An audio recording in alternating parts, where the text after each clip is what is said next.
मुझे पहली बार देखने आए थे तब भी हंसते ही जा रहे थे। जब मैंने गाना गाया सबने तालियां बजाई, पर ये तो हंसते ही रहे। मेरी समझ में नहीं आ रहा था कि इसमें हंसने वाली कौन सी बात थी।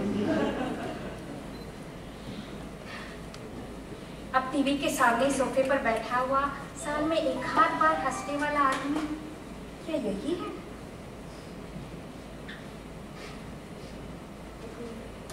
ये किसके फोटो है? इन्हें तो देखा सा नहीं लगता। शायद किसी अनजान लोगों के फोटो किसी ने गलती से इस एल्बम में लगा दिए हैं। कभी बैठकर इन्हें अच्छे से निकालकर अलग कर दूंगी।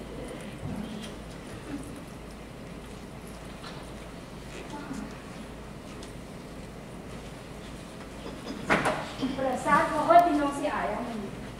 घर का फोन बंद पड़ा है, उसकी कंप्लेन भी करनी है। ये तो सोफे से उठने से रहे, मुझे ये भी पता नहीं कि कंप्लेन कहाँ और कैसे करते हैं।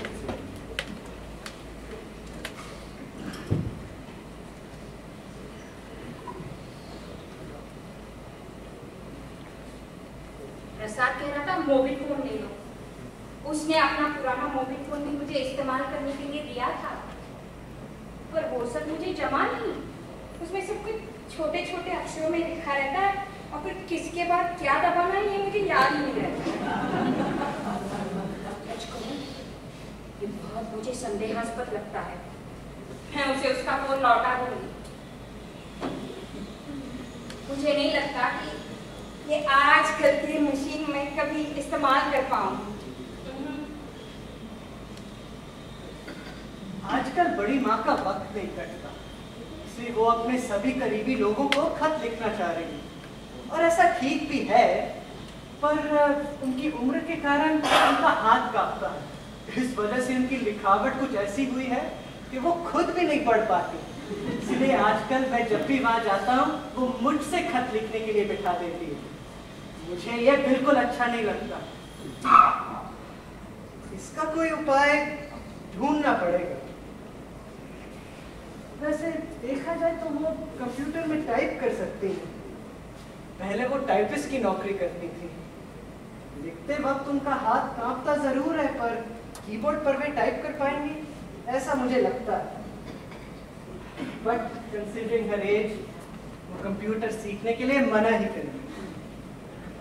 मैंने कितनी बार कहा, पर फिर भी वो आज तक मोबाइल खरीदने के लिए राजी नहीं हुई। कहती हैं मुझे ना तो किसी को फोन करना होता है, ना ही मुझे किसी के फोन आते हैं। अब मेरी एग्जाम नजदीक आ गई है। माँ का फोन आया था सवेरे इस बारे में, तो पढ़ाई कैसे चल रही है ये पूछने के बजाय परीक्षा के बाद आगे क्या करने की सोची है। इस तरह का सवाल वो कैसे पूछ सकती है। मैंने तो गुस्से में फोन रख ही दिया। वैसे आज कैंटीन में मुझे कुछ ठीक ठाक लड़कियां नजर आई। उनमें से एक की तरफ में देखकर मुस्कुराया। वो भी मुस्कुराई, मतलब शायद मुझे ही देखकर मुस्कुराई थी। उसका नाम है पायल। मेरे साथ एक और प्रॉब्लम है, मतलब मेरे साथ के लड़के कैसे फटाफट लड़कियों को पटा लेते हैं। मैं 25 साल का हो चुका हूँ, मगर मुझे अब तक ये सब नहीं आया। क्या हो जाता है पता नहीं। किसी लड़की से थोड़ी जान पहचान बढ़ जाए तो डर लगने लगता है कि अब कहीं वो पूछना लेके आगे क्या करने का है।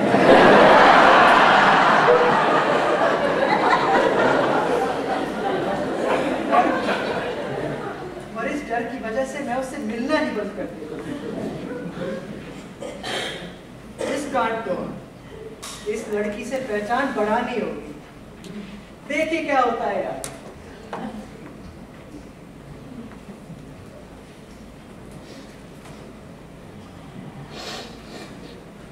मुझे ये कंप्यूटर मेरे नाती प्रसाद ने दिया है। पहले तो मैं इसके लिए मना करने वाली थी, पर जब गोविंद जी ने प्रसाद से कहा हमें इसकी जरूरत नहीं थी, तो केवल इनका विरोध करने के लिए मैंने भी कहा मुझे चाहिए कंप्यूटर। ऐसा मैंने कह तो दिया, पर मुझे नहीं लग रहा था कि मैं इसका इस्तेमाल कर पाऊँ। पर अब इसका आ गया है।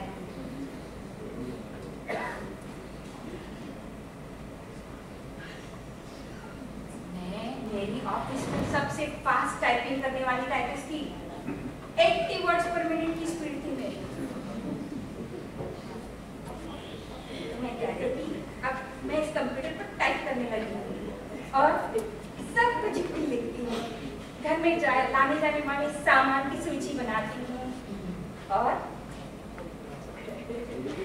बस मुझे 1-2 लोगों ने जवाब भेजा, वो भी छोटा सा। शायद लोगों के पास जवाब लिखने का वक्त ही न हो, या फिर मुझे किसी को चिट्ठी लिखने की इच्छा न हो।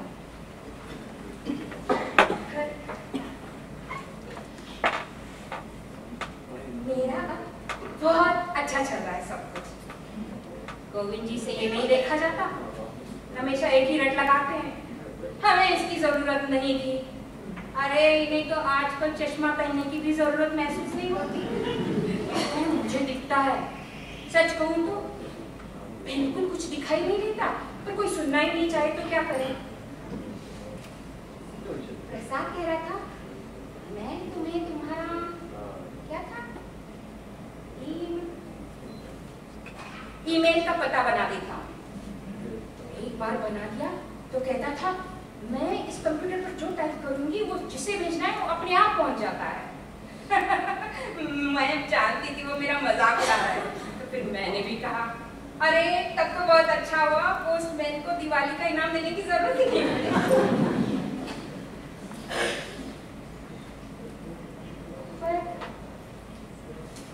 दिवाली में किए जाने वाली आखिरी बात भी खत्म हो जाएगी।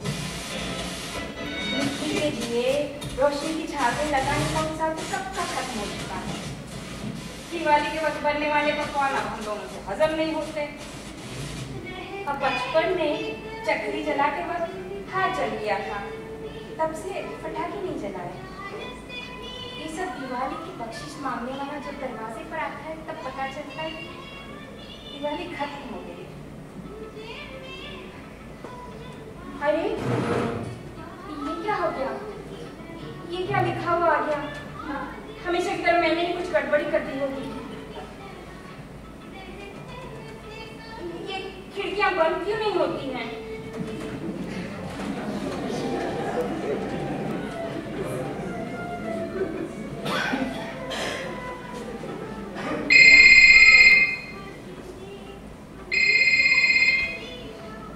अरे बड़ी माँ का फोन, जरूर प्रॉब्लम हुई होगी।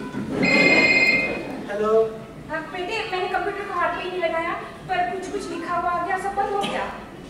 बिजली चली गई होगी। नहीं तो रेडियो चालू है। मैंने कहा ना मुझसे नहीं होगा ये खोलना बंद करना। सुनो, एक बार माउस हिला के देखो, आया screen?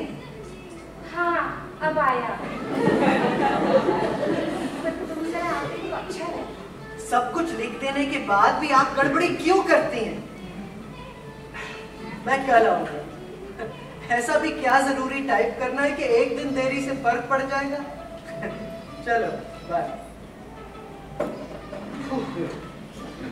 I am very surprise कि बड़ी माँ कंप्यूटर लेने और सीखने के लिए तैयार हो गई और वो सब ठीक से कर भी पा रही हैं और मैंने उनका फोन भी ठीक करवा दिया है, तो वो अब करीब करीब रोज ही मुझे फोन करती है। What's wrong with this? How do I get that? वैसे तो मैंने सब स्टेप बाय स्टेप उन्हें लिख कर दिया है, पर वो एक ही समय में बहुत सी विंडोज ओपन करती हैं और फिर कंप्यूटर हैंग हो जाता है। फिर सिर्फ फोन पर बताने से काम नहीं चलता, मुझे तो वहां जाना ही पड़ता है।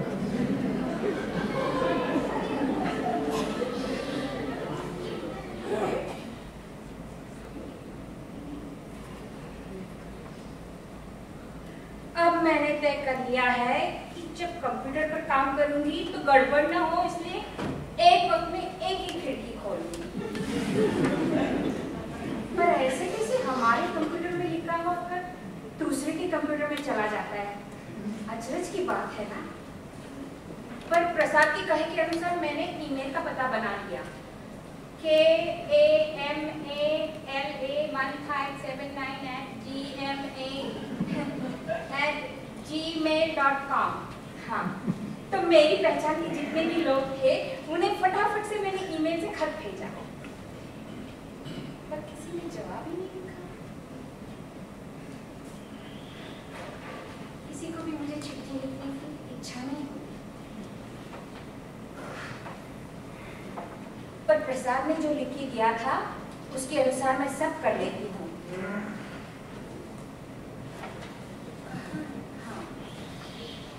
तो ये माउस हिलाकर नीले रंग के ई अक्षर पर जाना, फिर माउस की बाईं तरफ के बटन को 2 बार लगातार दबाना। इस तरह से इंटरनेट की खिड़की खुल जाती है। इस खिड़की की एक तरफ हम होते हैं, दूसरी तरफ सारी दुनिया। ये सब मुझे ज्यादा अच्छा लग रहा है, क्योंकि मेरे घर की खिड़की से बाहर देखने पर मुझे उल्टी आती है। सारी बिल्डिंग के लोग कचरा नीचे फेंकते हैं, जबकि नुक्कड़ पर कचरे का डिब्बा है, उस पर कुत्ते बैठकर दिन भर गंदगी फैलाते हैं। उससे तो ये इंटरनेट की खिड़की काफी मनोरंजक है।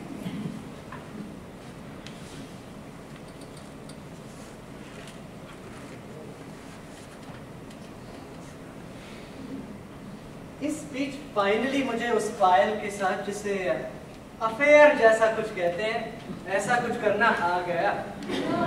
आजकल हमारा मिलना जुलना काफी बढ़ गया है, इसीलिए बार बार बड़ी माँ के यहाँ जाने के लिए मुझे वक्त नहीं मिल पाता।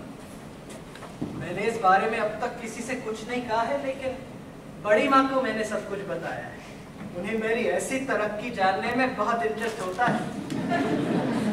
इस मामले में she is quite contemporary compared to others. इसलिए आजकल मैं जब भी वहां जाता हूँ तो पहले आधा टाइम कंप्यूटर ठीक करने में और बाकी का मैं और पायल कहाँ कहाँ गए थे ये सब बताने में बीतता है।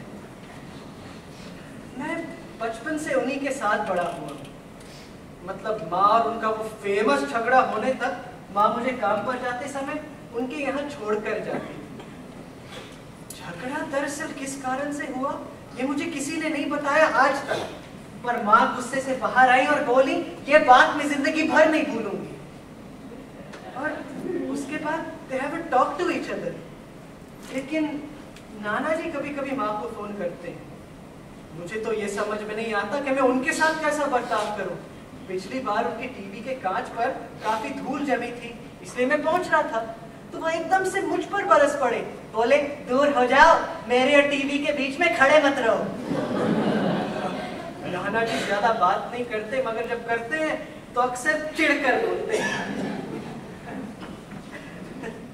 मेरी माँ ने ये गुण उससे ही पाया होगा।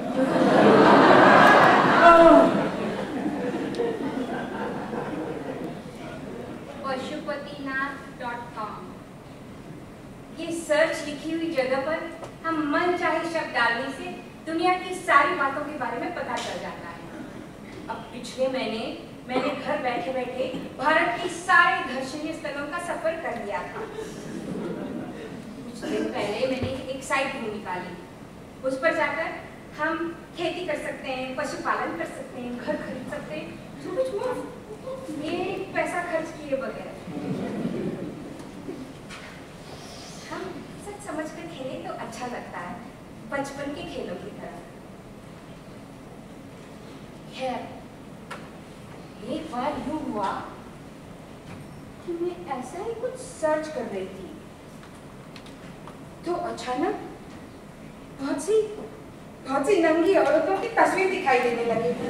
मैं इतनी घबरा गई कि प्रसाद ने लिखकर दिए हुए निर्देश बोलकर मैंने पावर का बटन ही बंद कर दिया था। बाद में 2 दिन तक कंप्यूटर के पास जाने से घबराती रही, पर मुझे अब इस खिड़की से देखने की आदत हो गई है।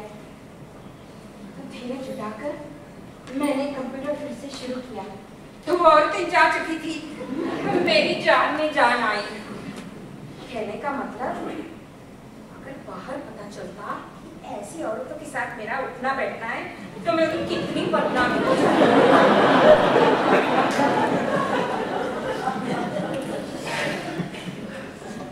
आजकल बड़ी माँ सभी बातों में गोलमाल करने लगे।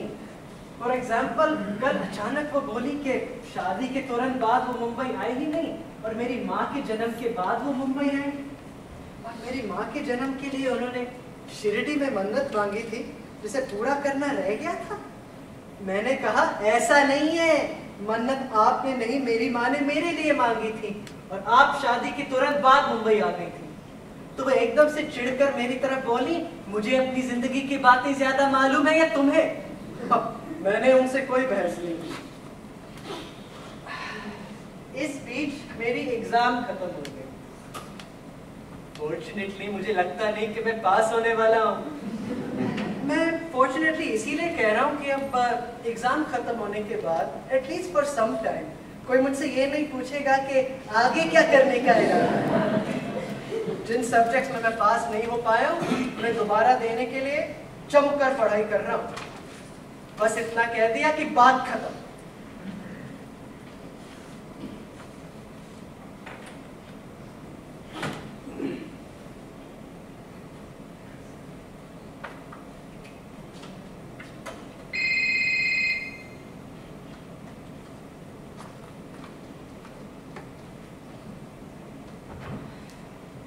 सच कहूं, पायल के साथ डेट पर जाना कैंसिल करना पड़ा तो इस बात का मुझे अफसोस नहीं। आजकल उसे मिलने का मन ही नहीं करता।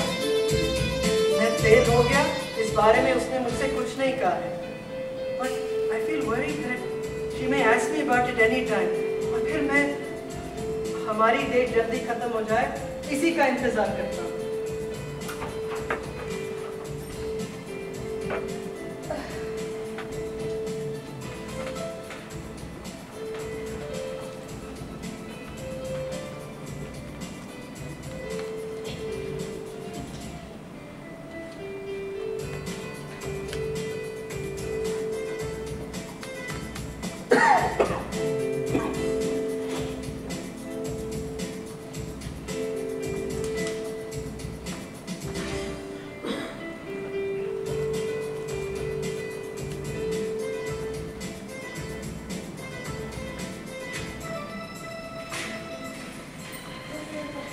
माँ मुझसे मिलने आई थी और बड़ी माँ की यहाँ गई भी नहीं। माँ ने सिर्फ इतना कहा, और ठीक है ना।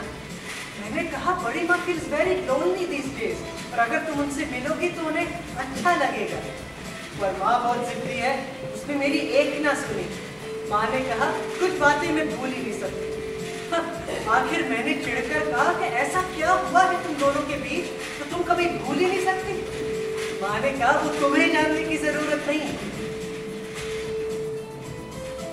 I don't know how, but Nana ji knew about mom's visit to Mumbai. उन्होंने बाहर जाकर मिली, फिर खाने पर लेकर गई। मैं भी था उनके साथ। उनके बीच कोई बातचीत नहीं हो रही थी। सामने टीवी पर बेसबॉल का मैच चल रहा था। नाना जी को मैच का कुछ समझ में नहीं आ रहा था, तो फिर भी नाना जी वही मैच देखते रहे। अचानक माँ ने मेरे तरफ मुड़कर कहा कि इस बार अगर तुम पास नहीं हुए तो मैं मौज मस्ती के लिए तुम्हें पैसे भेजने वाली नहीं हूँ। फिर मुझे भी गुस्सा आ गया। मैंने कहा कि अगर मेरी इतनी ही चिंता होती तो आप लोग डिवोर्स लेते ही नहीं। इसके आगे वो कभी कुछ बोल ही नहीं पाती और मैं जीत जाता।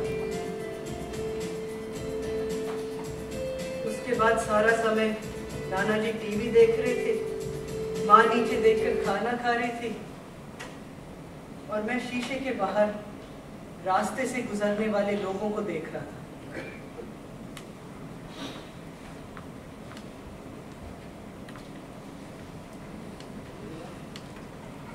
एक बात तो पक्की है, चाहे जो भी हो जाए, मैं कितनी भी उठ जाऊं, मैं खिड़की से बाहर देखते हुए नहीं बैठती। बचपन से हमेशा मेरे मन में एक ख्याल था कि हमारी पड़ोस में रहने वाली जागीरदारी हमेशा उनकी खिड़की के बाहर क्यों बैठी रहती थी। कोहनी के नीचे तकिया लिए तो वहां बैठी रहती थी और बाहर देखती रहती थी। पुरानी बातें हम बहुत याद आने लगी हैं। माँ की और मेरी बातें जैसे कल ही हुई हो। कल बैठकर मैंने अच्छी तरह से सब लिख ली है। प्रसाद को इसे पढ़ना ही होगा। हमेशा कहता रहता है भूल जाती हो, भूल जाती हो। मुझे तो ऐसा लगता है कि जानकी दादी शायद हमेशा ही वहां बैठी रहती थी। मैं सोचती थी क्या इन्हें कोई काम नहीं होता? कपड़े धोना, बर्तन मांजना, अचार पापड़, कितने सारे काम होते थे उन दिनों घरों में, और वो काम न करते हुए वैसे ही बैठी रहती थी। ऐसा भी नहीं था कि वहां बैठकर उन्हें कुछ अच्छा नजारा दिखाई देता था। एक बार मैंने माँ से पूछा, वो हमेशा इस तरह खिड़की के सामने क्यों बैठी रहती हैं? लगातार बाहर क्या देखती रहती हैं? माँ दिए की बाती बना रही थी, मेरी तरफ देखकर बोली, उनसे बातचीत करने के लिए कोई भी नहीं है। बच्चे कब के बड़े हो गए और बाहर चले गए। इस उम्र में उनसे कुछ काम भी तो नहीं होता। उनके पति उनसे भी बूढ़े हैं और कभी भी स्वर को सिखा सकते हैं। बेचारी और क्या करें? जब इंसान जिंदगी भर कुछ काम करता रहता है और जब वो अचानक सब बंद हो जाता है, तब उसके अंदर एक खालीपन आ जाता है। कुछ लोग इस खालीपन को किसी तरह से भर नहीं पाते हैं और फिर अंदर ही अंदर उनका दम घुट जाता है। मतलब आस-पास के लोगों की निगाह में तो वो जिंदा होते हैं, पर खुद के लिए कब के मर चुके होते हैं। मैंने उनसे कहा, मैं तुम्हारी बात नहीं समझ पा रही हूँ, पर तुम जो बता रही हो वो क्या इस तरह बाहर देखते रहने से दिल भरेगा? माँ कुछ बुदबुदाई, कुछ अजीब ढंग से हाथ हिलाए और फिर मुझे ऐसा लगा जैसे उसके गालों पर आंसू की धूल आ गया। अचानक बोलने लगी, जानकी दादी और उनकी तरह खिड़कियों में बैठने वाली सभी औरतें जीवन का एक थोड़ा सा अंश मांगती हैं, फिर वो कहीं दूर से भी मिलने वाला इतना सा अंश भी न हो। बाहर की दुनिया से जुड़े रहने की उनकी कोशिश जारी रहती है। नीचे से गुजरने वाला कोई कदम उठाकर भी उनकी तरफ देखे तो उन्हें जीने का सहारा मिल जाता है। माँ ऐसे ही कुछ आगे भी कहती रही।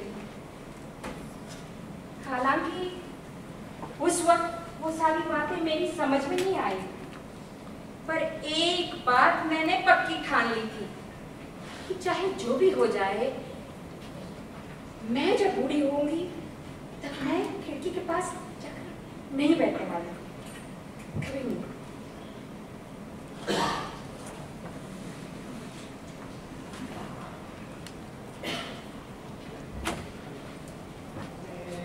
ये बता दे तू किस ओर चला है, क्या पाया नहीं तूने, क्या। ब्लॉग नंबर 1, 20 फरवरी। हेलो, मेरा नाम है पायल। मैं एक फ्रैंक लड़की हूँ। फिलहाल सेकेंड ईयर बीकॉम में पढ़ती हूँ। मुझे हमेशा पार्टीज करना पसंद है, रॉक म्यूजिक पसंद है, नए नए दोस्त बनाना मुझे अच्छा लगता है, उनके साथ फिल्म्स देखना पसंद है। मैं हमेशा पब्स और डिस्कोस में जाती हूँ और मेरी टाइपिंग की स्पीड 80 है। जो कोई भी मेरे साथ फ्रेंडशिप करना चाहे वो मुझे लिखकर भेजे, तो फिर हम मजे कर सकते हैं।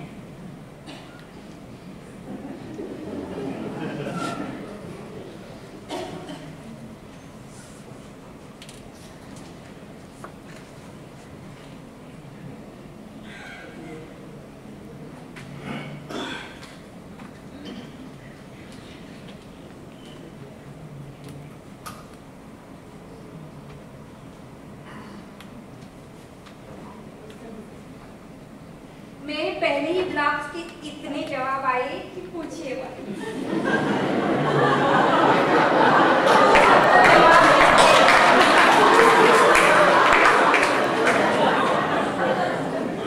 उन सबको जवाब लिखते लिखते मेरा इतना समय बीत गया कि बस। ब्लॉग्स में एक अच्छी बात है, जो आपने जो लिखा और किस किसने उस पर क्या कहा, ये हमेशा आंखों के सामने रहता है। इसलिए हम कुछ भूल भी जाए तो कुछ नहीं बिगड़ता। प्रसाद कह रहा था, तुम अपने बारे में ऐसी बातें बताओ जो जवान लोगों को अच्छा लगे और उन्हें तुमसे बात करने का मन करे। प्रसाद अपने कारनामे बताता रहता है, मैं उन्हें अपनी बातों में मिला देती हूँ, बना देती हूँ। बड़ा मजा आ रहा है।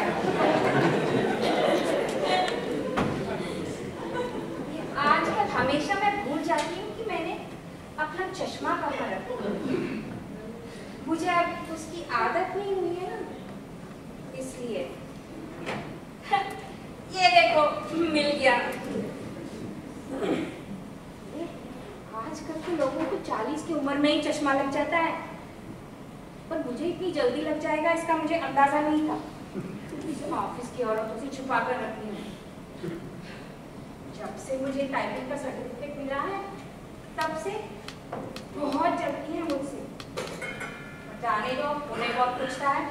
मेरे बॉस मुझ पर खुश हैं, हमेशा कहते रहते हैं कमला जी आप इसी तरह अपनी स्पीड बढ़ाती रहोगी तो आपको देने के लिए सर्टिफिकेट ही नहीं बचेंगे।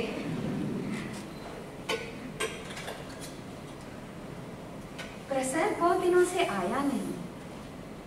अब मुझे कंप्यूटर आने लगा, इसलिए मैं भी उसे नहीं बुलाती हूँ।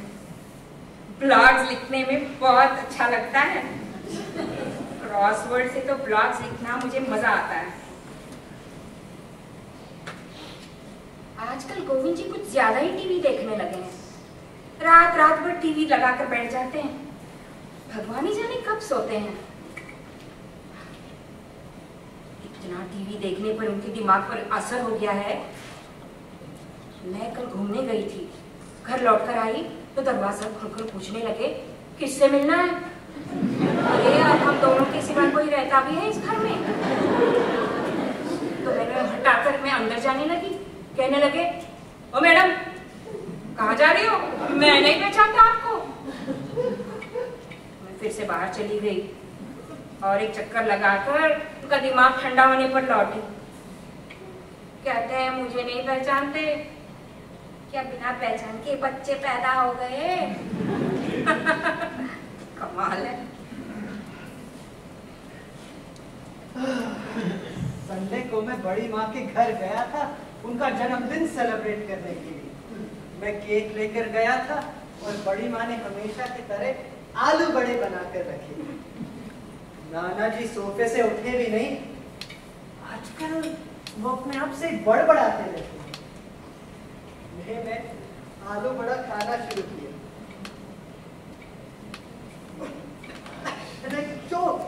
उसमें बहुत मिर्च थी और सारे आलू कच्चे थे। बड़ी माँ को बुरा ना लगे, इसे जितना हो सके मैंने अपना चेहरा नॉर्मल रखा। कॉफी के घूंट के साथ बड़े को निकलने की कोशिश की, पर कॉफी भी इतनी बकवास लग रही थी कि पूछिए मत। कॉफी जरा ठीक लगे कि मैंने उसमें शक्कर मिलाई और एक बड़ा सा घूंट पिया। Oh my God, it was so salty. मैंने शक्कर का डिब्बा खोलकर देखा तो समझ में आया इसमें शक्कर के बजाय नमक भरा है। क्यों, क्या हो गया? क्या हुआ? Don't you understand? इस डिब्बे में शक्कर के बजाय नमक भरा है। सॉरी, वो क्या है कि डिब्बे में डालते समय शक्कर और नमक के पैकेट बदल गए होंगे। ठीक है, जाने दो। ठंडा पानी देना जरा।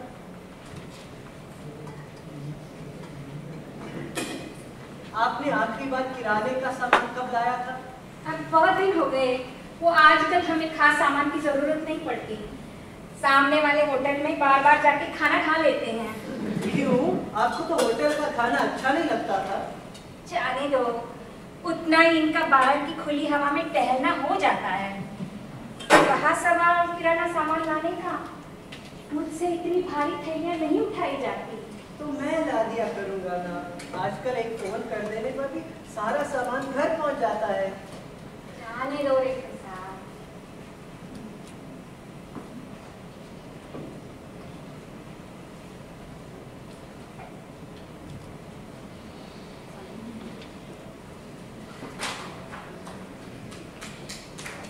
ब्लॉग नंबर 12 सितंबर।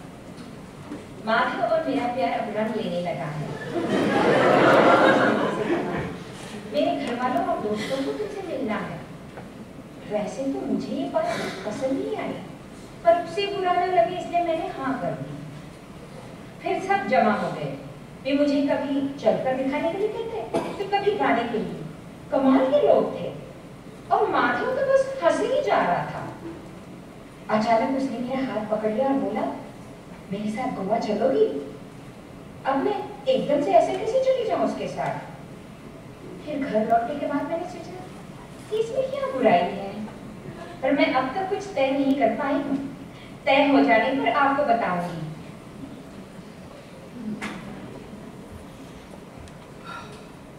माँ, बड़ी माँ के घर कल जो भी हुआ, it was not an exaggeration. मैंने कहा कि उन दोनों को सहायता की जरूरत है और मैं 2400 घंटे तो वहां रह नहीं सकता। अगर कोई उनके यहाँ रहने को मिल जाए तो देख लो, जो भी पैसा लगेगा वो मैं भेजूंगी। अमेरिका में तुम्हारे मामा लोगों को भी कांटेक्ट करती हूँ और उन्हें भी पैसे भेजने के लिए कहती हूँ।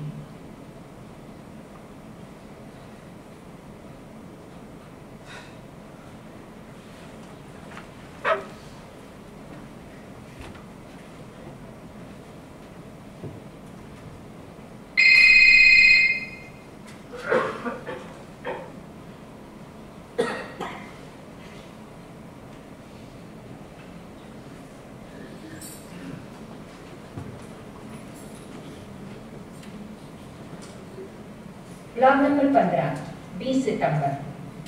हेलो, मैं पायल। मैंने सिर्फ इतना ही बताने के लिए ये ब्लॉग लिखा है कि जैसे गोविंद जी ने कहा था, मैं उसके साथ मुंबई जाने के लिए तैयार हो गई हूँ। अब उसकी नौकरी वहाँ है तो मैं भी क्या कर सकती हूँ। वापस आने पर बताऊंगी कि हमने वहाँ क्या क्या मजे किए। बाय।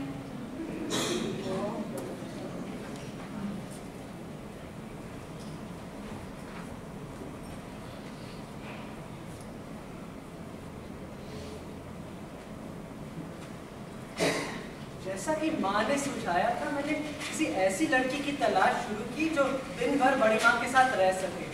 मुझे एक ऐसी संस्था के बारे में पता चला जो लोगों को दूसरों के यहाँ काम करने के लिए भेजती है। मैं वहाँ गया। उन्होंने बताया कि भारती नाम की लड़की ये काम करेगी और वो कितना पैसा लेगी ये भी बताया। मैंने उसका बायोडेटा भी पढ़ा। मुझे पता चला कि उसको बुजुर्ग लोगों की देखभाल करने का अच्छा अनुभव है। पिछले 6 सालों से ये काम कर रही है। I thought you'd be reliable. जब वो मुझसे मिलने आई, मुझे अचानक awkward लगा। What if she asked me, तुम खुद ही अपने नाना नानी के साथ क्यों नहीं रहते? अगर उसने मुझसे ऐसा सवाल पूछा होता, तो मैं क्या जवाब देता? आजकल मेरा कॉलेज जाना भी नहीं होता। जिन पेपर्स को रिपीट करना है, उनके पढ़ाई के लिए रूम पर ही रहता हूँ। बड़ी माँ के घर में बेडरूम खाली पड़ी है, वहां जाकर तो मैं रह सकता हूँ। मेरा सिगरेट पीना, शराब, सब कुछ वो जानती है, उसकी भी कोई दिक्कत नहीं होगी। तो फिर मैं वहां जाकर रहने के बारे में क्यों नहीं सोच रहा हूँ? और मुझे अचानक लगा कि माँ को गैर जिम्मेदार कहने का मुझे कोई हक नहीं है। पर मैं भी क्या करूं? I can't handle my own life, तो बाकी लोगों की क्या मदद करूंगा? Fortunately, उस लड़की ने, भारती ने ऐसा कोई भी सवाल नहीं पूछा जिसका मुझे डर था। उसने बस कुछ जानकारी ली, जैसे पहले दोनों कहाँ काम करते थे, किसी मेडिकेशन पर है क्या, किसी चीज से एलर्जी है क्या, और उसे हफ्ते में कब से कब तक आना होगा, वगैरह वगैरह। फिर हमने ऐसा तय किया कि वो हफ्ते में 3 दिन बड़ी माँ के घर के कामों में उनकी सहायता करेगी।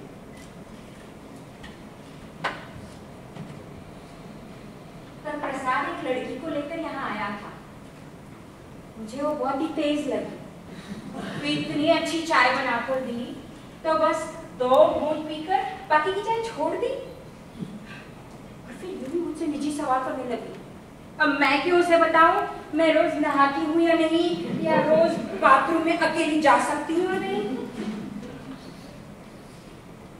प्रसाद कह रहा था अब ये लड़की रोज मुझसे मिलने आएगी और घर के कामों में मेरी मदद करेगी, पर मुझे नहीं चाहिए किसी की मदद।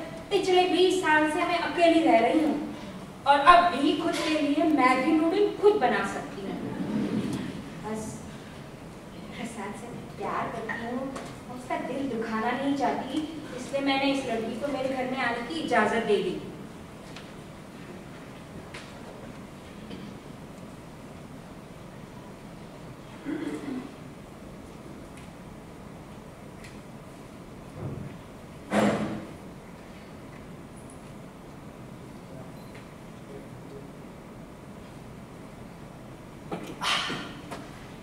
दो महीनों से भारती बड़ी माँ के घर जा रही। शुरुआत में उसका आना बड़ी माँ को बिल्कुल पसंद नहीं था, but gradually she got used to Bharati. मैं जानता था ऐसा ही होगा क्योंकि बड़ी माँ के मन में बहुत ममता है। सुना है भारती और नाना जी की भी अच्छी जमती है, वो उसके साथ गप्पे भी लड़ाते हैं। चलो कुल मिलाकर सब ठीक चल रहा है। मैंने भी अपनी जिंदगी के बारे में गंभीरता से सोचने का तय किया है। मैं पायल के साथ शादी करूं, ऐसे ख्याल भी कभी कभी मेरे मन में आते हैं। उसके लिए पहले सेटल होना जरूरी है, और सेटल होने के लिए ये एग्जाम पास करना।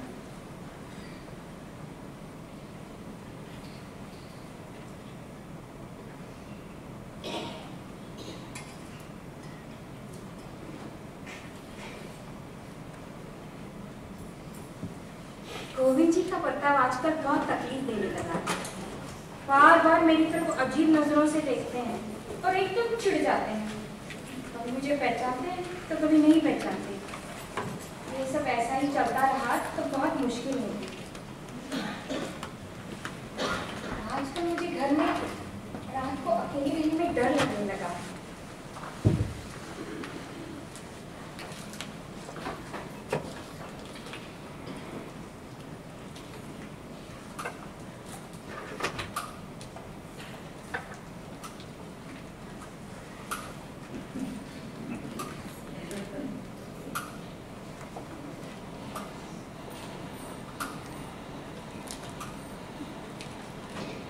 These days, Payal and I don't meet. ऐसी कोई खास बात नहीं हुई, पर उसने अचानक मिलना बंद कर दिया। Then what do I do?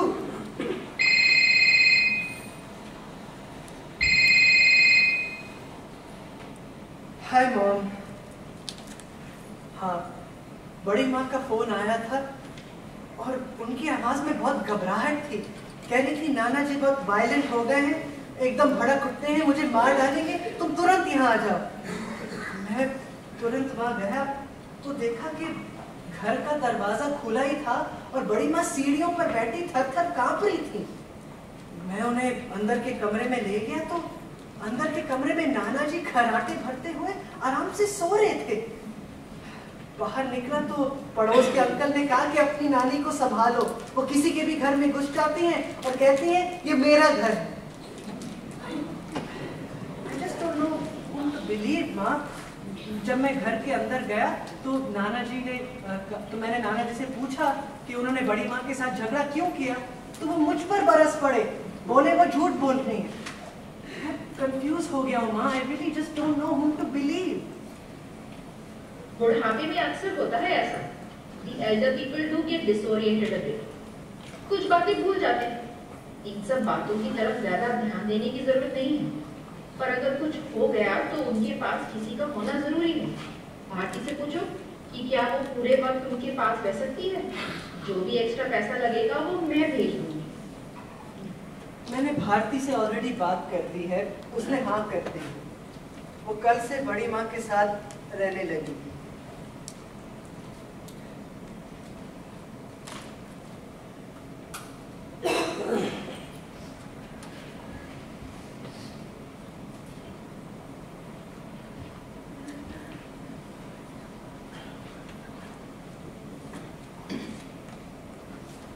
कल रात में बिल्कुल सो नहीं पाई।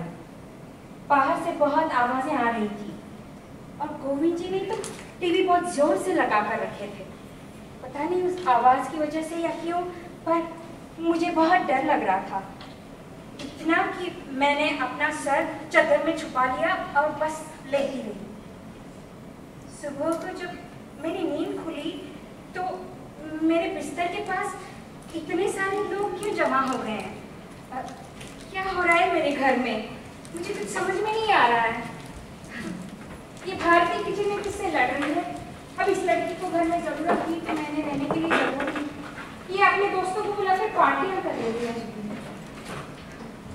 और दोस्त भी इतने अजीब कि अंदर आकर कमरे में मुझे देख देख कर बाहर जा रहे हैं, जैसे कि मेरे दोस्त सीन उगे हो। सच किसी पर भी मेहरबानी नहीं करनी चाहिए। अचानक वो सब लोग नीचे चले गए। मैं भी उनके पीछे पीछे चली गई देखने की क्या हो रहा है। कोई पालकी ले जाने की तैयारी कर रहे थे।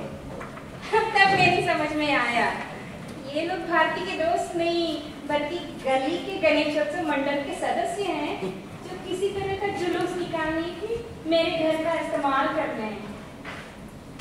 जरूर इसकी इजाजत गोविंद जी ने ही दी है। मंडल का एक सदस्य मुझसे मिलने आया। उसे देख के लग रहा है कि बहुत रोया है। मैंने उससे उसका नाम पूछा। उसने कहा प्रसाद।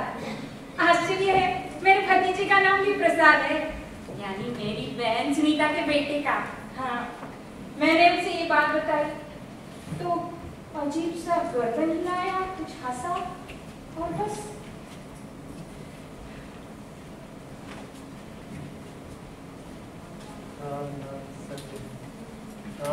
मुझे बहुत अच्छा लगा। मैं उसे कहने वाली थी मेरे साथ खाना खाने आओगे? इतने में सबने हल्ला गुल्ला मचाया और घोषणा दी।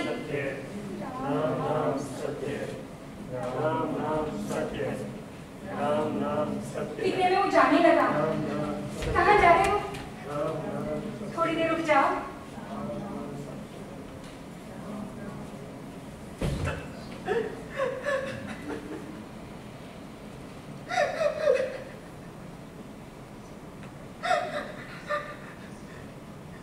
नाना जी गुजर गए। चिंता मत करो, सब ठीक हो जाएगा।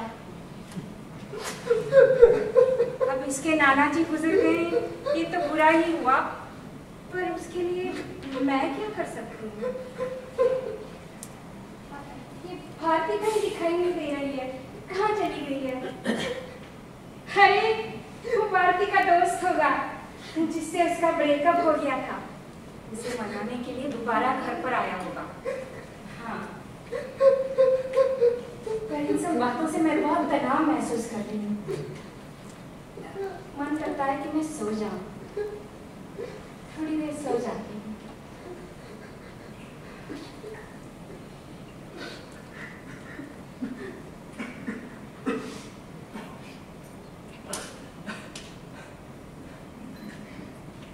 कल रात नाना जी गुजर गए।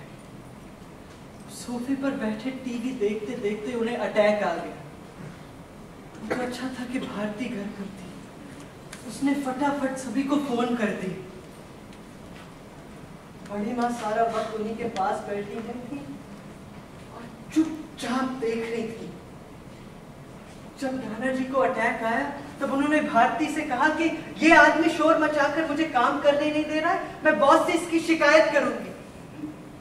और अंदर कमरे में जाकर जो लेटी तो सवेरे तक उठी ही नहीं।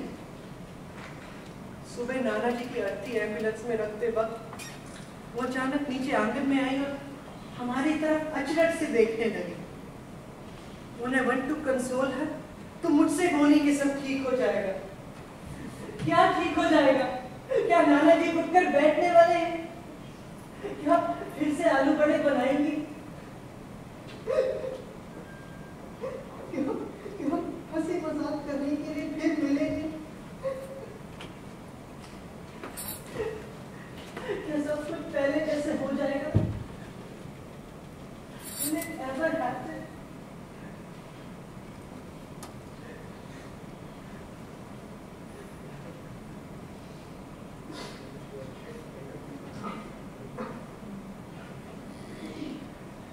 नाना जी के जाने के बाद घर अब इतना बड़ा लगने लगा है कि मेरी बचपन की यादों में था उतना बड़ा। इस बीच मेरी एग्जाम नजदीक आ गई। मैं उसकी तैयारी अब कैसे करूं?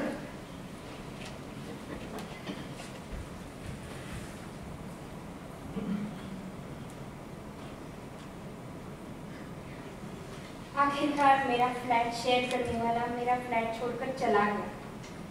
पर भारती को मेरे कमरे में सोने की इतनी आदत हो गई कि वो उस रूम में शिफ्ट ही नहीं हुई। मुझे उस आदमी पर बहुत गुस्सा है। बिना कुछ बताए ही चला गया। इतने साल हम साथ रहे हैं, ये एक दिन उठा, सारा सामान उठाया और बस कमरा छोड़कर चलता लगा। चले गए। भारती का वो पुराना दोस्त भी आया था, पर मजे की बात ये है कि उसके बजाय मेरे ही आगे पीछे घूम रहा था। फिर हम दोनों का छोटा सा झगड़ा भी हो गया। वो बदतमीज आदमी मेरे ही घर में खड़े होकर मुझे चुप करने के लिए कह रहा था। मैं तो उसे बाहर करने वाली थी, पर भारती की तरफ देखकर मैं चुप हो गई।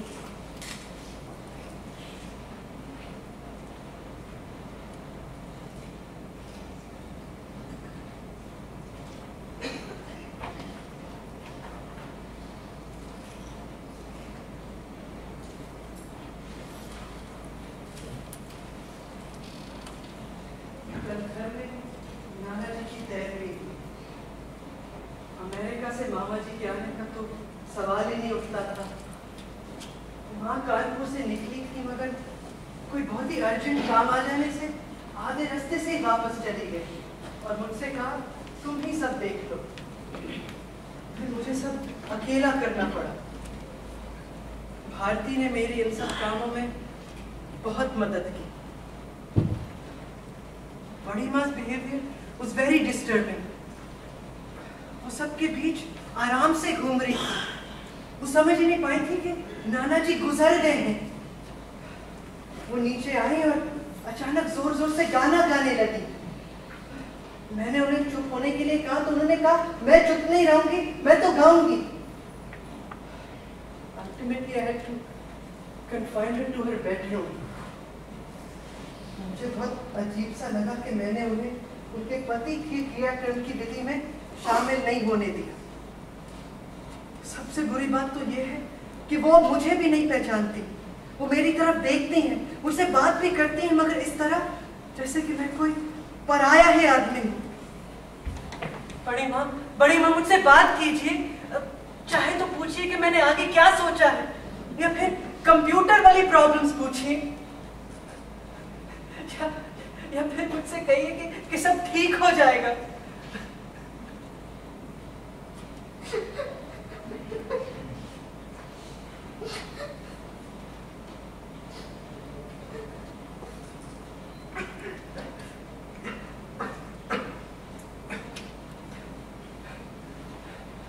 I can't let her deteriorate like this।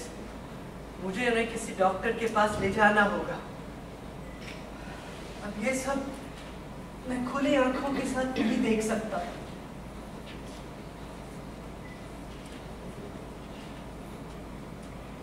कल मैं अस्पताल गई थी सुनीता के बच्चे को मिलने से। कुंडली में प अक्षर निकला है, प्रसाद नाम रखेंगे ऐसा बोले। तो डॉक्टर ने मुझे बच्चे से मिलने ही नहीं दिया। बिना वजह कुछ सवाल करते गए, फिर कुछ चित्र दिखा के कहने लगे इसे क्या कहते हैं। फिर कुछ गणित के सवाल हल करने को दिए। मैं इन सब बातों से बहुत उबता गई हूँ।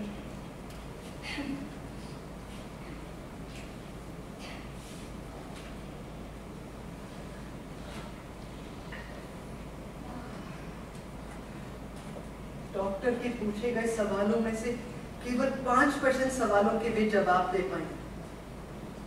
Doctor asked me to get any senior family member। मैंने कहा ऐसा तो कोई नहीं है, जो कुछ भी है वो आप मुझे ही बताइए।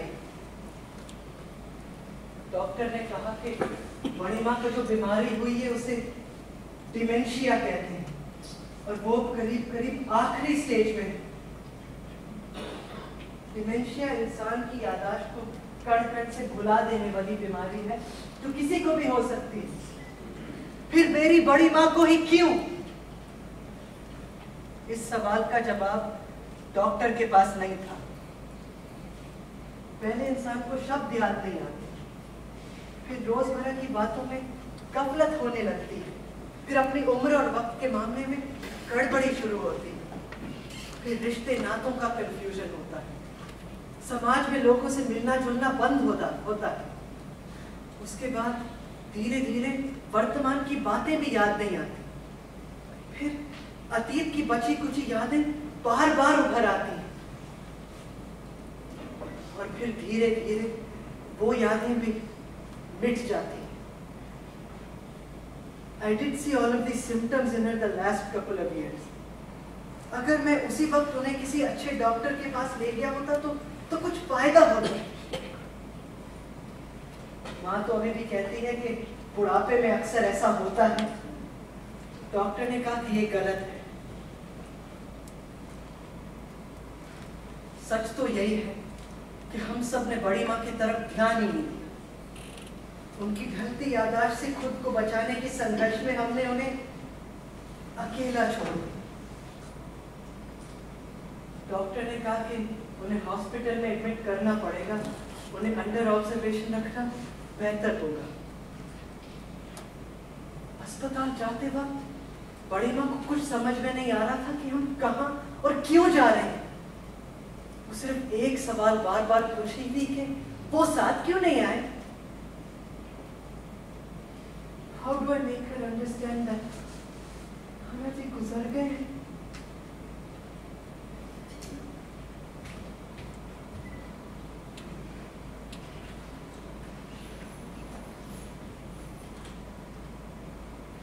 गोविंद जी को जल्दी आ जाना चाहिए।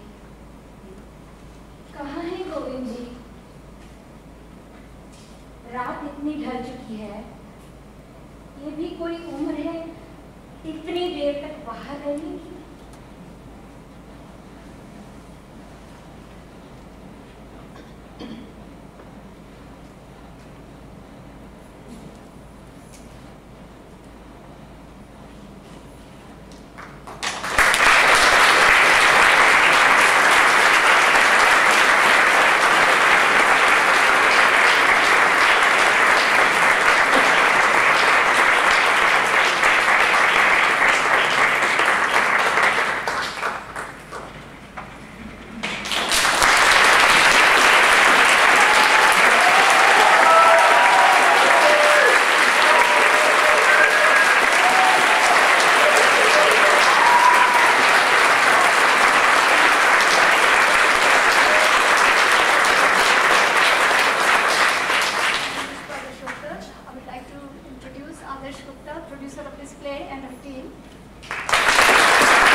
Sandhya ji, the director, will be happy to answer your questions.